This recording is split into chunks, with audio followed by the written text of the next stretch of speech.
Samajwadi party के पूर्व विधायक इरफान सोलंकी की मुश्किलें लगातार बढ़ती जा रही हैं। अब हाईकोर्ट में गैंगस्टर के एक मामले में उनकी याचिका हाईकोर्ट ने खारिज कर दी है और इसी पे बात करने के लिए हमारे साथ मौजूद हैं डीईसी दिलीप अवस्थी। उनसे बात कर लेते हैं। डीईसी साहब, सबसे पहली बात तो यही है कि ऐसा कौन सा मामला चल रहा था हाईकोर्ट में जिस पे हाईकोर्ट का फैसला आया है?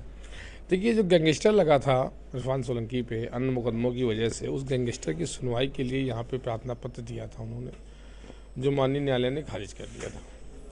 उसके खिलाफ वो गैंगस्टर के लिए वहाँ गए थे, तो वहाँ भी माननीय न्यायालय ने, उच्च न्यायालय ने उन्हीं बिंदुओं पर पूरी विस्तृत जांच करते हुए, यहाँ की पूरी केस डायरी देखते हुए, चूँकि एक बंदे वो सजा याफ्ता भी हैं जिसकी अपील भी माननीय न्यायालय में पेंडिंग है, तो इस नाते से उस न्यायालय ने, माननीय उच्च न्यायालय ने उनकी गैंगस्टर में जो प्रार्थना पत्र खारिज कर दिया है। अरे श्रीमती जी, कुछ तो सस्ता लो। नहीं श्रीमान जी, सब बढ़िया लो। इसमें क्या खास बात है? थोड़े में ज्यादा स्वाद, यही तो है इसकी खास बात। क्या स्वाद है? अरे मेरे राजा, अब वो आके अपने ट्रायल को फेस करें और ट्रायल को लड़ें।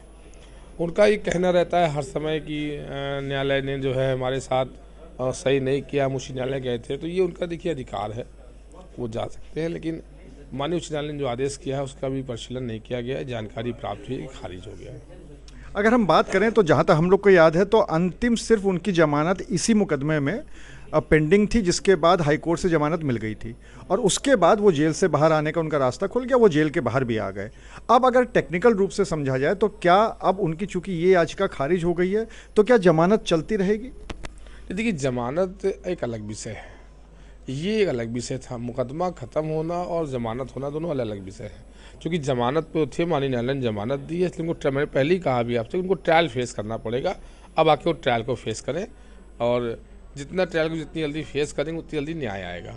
अगर वो वास्तविकता में दोषी होंगे तो न्यायालय उनको सज़ा सुनाएगी, अगर दोषी नहीं होंगे तो बरी भी होंगे। तो न्यायालय में तो दोनों तरफ आपकी स्थितियाँ हैं। कोई न्यायालय ये तो कह के कोई ट्रायल करती नहीं कि हम आपको सज़ा ही कर देंगे। आपको न्यायालय एक अच्छे मन से आके फेस करना चाहिए और अपने गवाहों पे, और हम जो प्रोसिक्यूशन गवाह हों, तो आपको भी डिफेंस का मौका मिलेगा। जब प्रोसिक्यूशन अपने गवाह पेश करती है तो आपको जिले का मौका मिलता है, जब आप डिफेंस पेश करते हैं तभी आपको मौका मिलता है। तो आकर के ट्रायल को फेस करेंगे और जितनी जल्दी ट्रायल को फेस करेंगे उतनी जल्दी न्यायालय का न्याय आएगा। वो किसी पक्ष हो सकता है, हमारे तरफ भी उधर भी हो सकता है। अगर हम यहाँ की बात करें तो इस समय जो उनके मुकदमों की स्थिति चल रही है वो कौन कौन से प्रमुख मुकदमे हैं, उनमें कौन सी स्थिति इस समय चल रही है, किस जगह पे हैं वो मुकदमे? देखिए, सभी मुकदमे लगभग गवाही की कुछ अंतिम स्टेज पे हैं, कुछ लगभग 4 से 5। इसके अलावा सभी मुकदमे जो भी इरफान सोलंकी पे किसी भी अभियुक्त पे दाखिल होते हैं तो वो एफआईआर होने के बाद चार्जशीट लगती है और न्यायालय में उसका ट्रायल होता है। तो जो कि दौरान ट्रायल कुछ कहना ठीक नहीं होगा।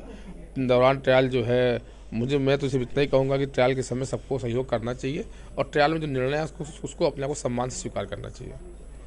अगर हम इरफान सोलंकी की बात करें तो वो यहाँ के सीसामऊ से कई बार के विधायक रह चुके हैं और अब पूर्व विधायक हो चुके हैं, लेकिन अभी जो 2-3 मुकदमे हैं उसमें सबसे पहला मुकदमा तो वो है जिस पे उनको सजा हो चुकी है। दूसरा मुकदमा जैसा कि बताया पासपोर्ट एक्ट फर्जी आधार कार्ड वाला है और तीसरा अब गैंगस्टर में भी अब कम से कम उनका ये मुकदमा चलेगा और फिलहाल वो बाहर हैं, लेकिन उनको यहाँ पर ट्रायल फेस करना पड़ेगा। अनुराग अग्रवाल, TV9 कानपुर। कुछ तो सस्ता लो। सब बढ़िया लो। इसमें क्या खास बात है? थोड़े में ज्यादा स्वाद, यही तो है इसकी खास बात।